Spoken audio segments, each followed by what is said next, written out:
Je vous salue avec amour, respect et considération. Qu'est-ce que l'estime de soi et pourquoi avoir une bonne estime de soi? Ce sont les questions qui vont nous aider à développer ce thème.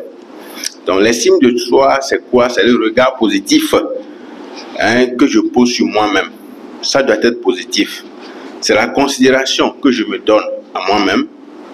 C'est la valeur que je me donne à moi-même. Bref, c'est l'identité que je me donne à moi-même. Une personne détentrice d'une bonne estime de soi se sent privilégiée d'avoir le droit. Alors qu'une personne en manque d'estime de soi ou ayant une mauvaise estime de soi pense qu'on lui fait une faveur pour tout.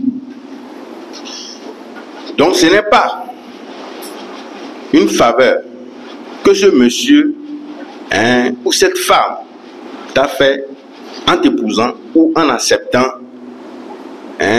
t'épouser, mais plutôt c'est un privilège. Et on doit remercier Dieu pour avoir permis cela et non remercier un homme. C'est une réaction comme ça qu'on a lorsqu'on a une bonne estime de soi. Une personne qui a une bonne estime de soi se voit capable, se voit belle, se valorise, se considère, se voit gagnant, etc.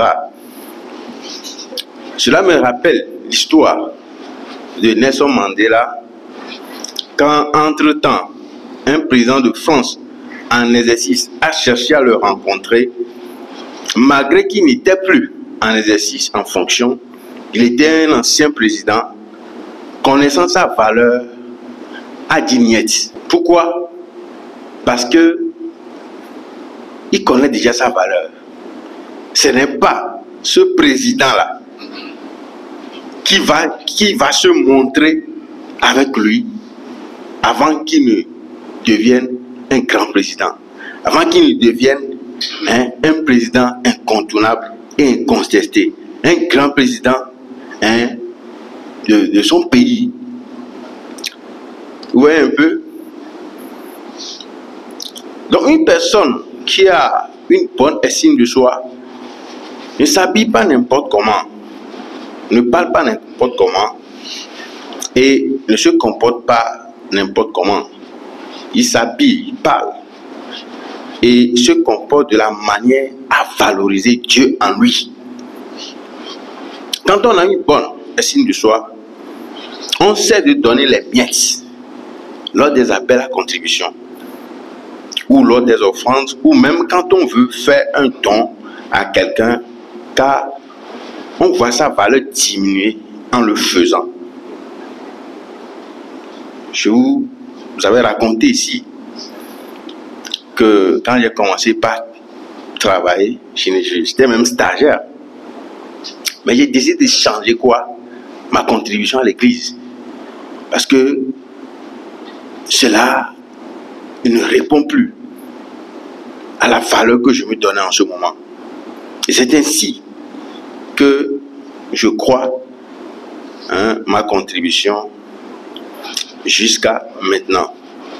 Quand on a une bonne estime de soi, on ne se dénigre pas, on ne se minimise pas.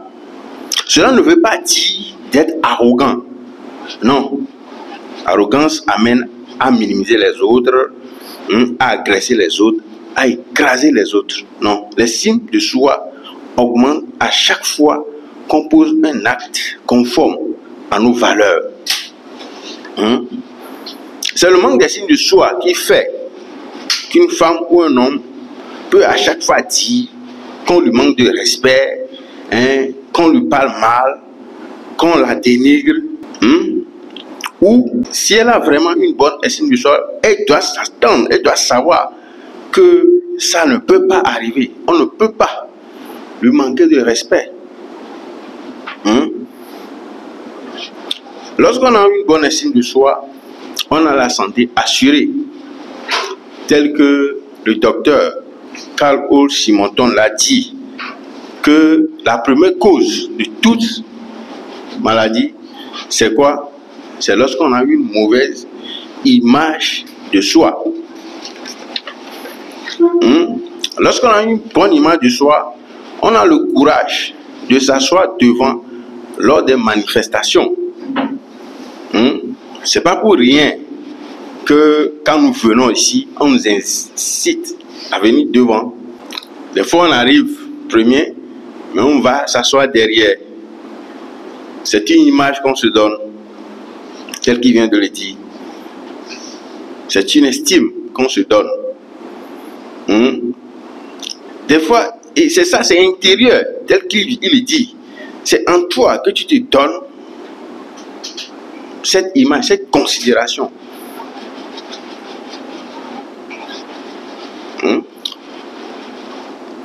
Donc, moi, depuis que j'ai commencé par écouter ces enseignements, si je viens à une manifestation, je reste devant. On peut aisément prendre la parole en public quand on a une bonne estime de soi. On ne se soucie pas de ce que les autres vont dire. Non. On ne se soucie pas du dénigrement des autres. Non. Parce que c'est l'image que moi j'ai pour moi, c'est l'estime que j'ai pour moi qui est le plus important. Ça ne voudrait pas dire qu'on ne va pas écouter les observations, non. Lorsqu'on a une bonne estime de soi, on attire le respect. Parce que tant que tu ne te respectes pas, quelqu'un d'autre ne va pas te respecter. Tant que tu ne te valorises pas, personne d'autre ne va le faire plus que toi-même. Cela me rappelle une histoire qu'un monsieur a racontée. Un jour où il est parti acheter quelque part et les gens étaient nombreux chez la personne chez qui il est parti acheter. Mais quand il a fini d'acheter, il n'y avait pas la monnaie et la dame, ne la connaissant pas, n'a pas voulu lui laisser partir avec l'argent. Parce que la dame craignait, si jamais cette personne part avec cette monnaie, ce n'est pas évident qu'elle revienne. Mais quand ce monsieur a commencé par travailler sur lui-même, en programmant et autres, il élève quoi? Son estime de soi. Vous ne pouvez pas imaginer, un an après, il revient, la même situation se présente, malgré que la dame ne la reconnaît pas, parce qu'il ne vient pas souvent, cette dame l'a laissé partir avec la monnaie. Pourquoi? Parce que son estime de soi a fait quoi? A grandi, a développé. Donc, quand on a une bonne estime de soi, on a facilement le succès, tel qu'il a dit. Parce que, des fois, craignant le regard des autres, fait qu'on a peur de bien faire. Et ça nous pousse quoi? Dans l'échec. Donc bref, il est important que nous fassions quoi? Que nous développons notre estime de soi. Et c'est un travail intérieur que nous devons faire grâce à la programmation, grâce à ce que nous disons sur nous-mêmes, pour que quoi? Notre parole crée notre pensée et que notre pensée fait quoi? Crée notre réalité. Sur ce, je finis le message. Vos apports sont les bienvenus. Merci.